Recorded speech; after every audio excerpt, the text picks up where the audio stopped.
Je crois que toute la France se rendait compte que le problème des jeunes se posait de façon de plus en plus crue quand même.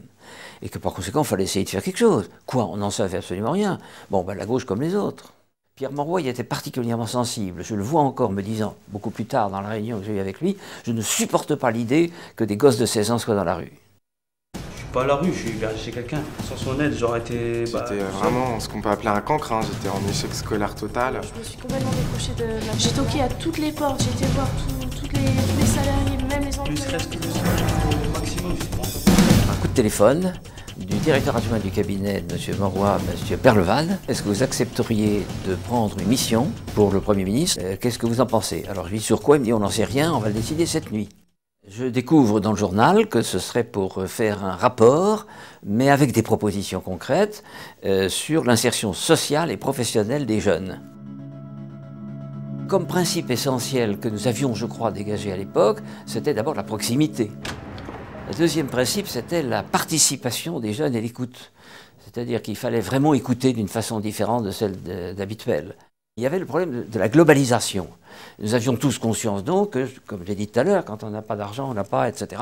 Et qu'il fallait donc qu'il y ait une globalisation. Et qu'il fallait donc que l'écoute au départ laisse le jeune s'exprimer sur ce qu'il avait à dire. En fait, nous étions 15-20, nous avons écrit à 400 personnes ou groupes de personnes, toute la France, de tout milieu, de tout bord, qui avaient une expérience des jeunes en difficulté.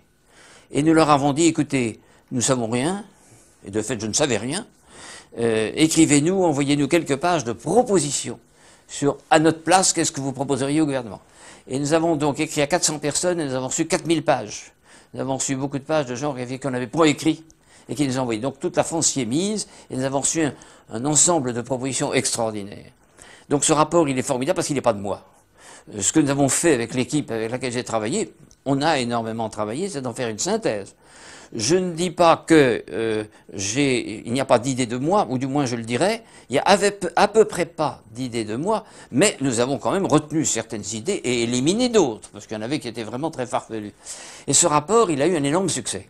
Et il a eu un énorme succès parce qu'il venait de la base, parce qu'il venait des gens de terrain, parce qu'il venait des gens qui avaient vécu depuis des années avec des jeunes en difficulté. Puis on s'est aperçu qu'il y avait un vrai problème, c'est que toutes les mesures qui étaient prises étaient, comme toujours en France, comme les lois, etc., c'est-à-dire anonymes. On ne savait pas qui était l'institution qui s'en occupait, on ne savait pas à qui elle s'adressait. C'était des catégories, c'était 16-19, blond ou brun, je sais pas moi, un pied plat ou pas pied plat, enfin c'est des définitions qui n'ont pas de sens concrètement sur le terrain.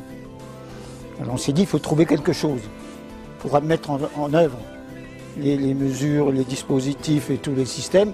Il faut qu'il y ait des gens concrètement sur le terrain. C'est là qu'on a réfléchi à qui on pouvait demander ça. Et il n'y a que le maire qui a l'autorité pour ne pas être contesté au niveau local. C'est comme ça que sont nées les missions locales. Alors comme on ne savait pas quel nom leur donner, et qu'on ne voulait pas que ça se devienne des batailles institutionnelles, on a appelé ça mission locale. Alors qu'est-ce que c'est une mission locale?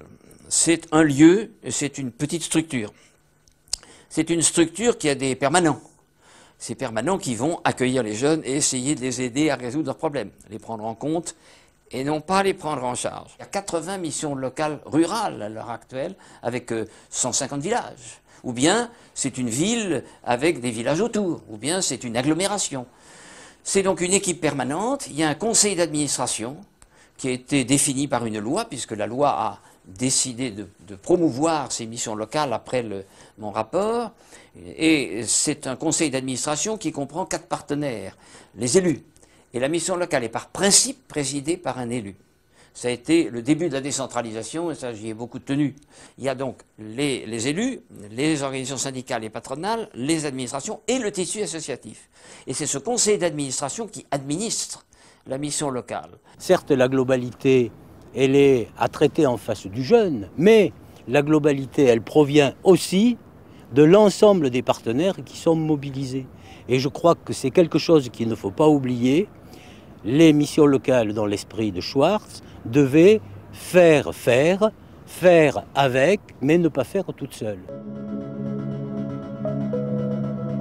Les premières missions locales vont être créées dans les zones particulièrement difficiles, style les Minguettes, Vénissieux, tout ça, où là, il y a effectivement de gros problèmes et de grosses difficultés pour les jeunes. 550 missions locales maintenant sur le territoire. Et est-ce qu'à l'époque, vous aviez l'idée de cet impact-là 30 ans après? Franchement, non. Franchement, non. D'ailleurs, tous les gens qui me conseillaient, et c'était très nombreux, et qui n'y connaissaient rien, pensaient qu'on survivrait au moins 6 mois, quoi. Et qu'on aurait au bout de 6 mois trouvé le moyen de nous éliminer. Donc je n'y pensais pas du tout que ça durerait aussi longtemps.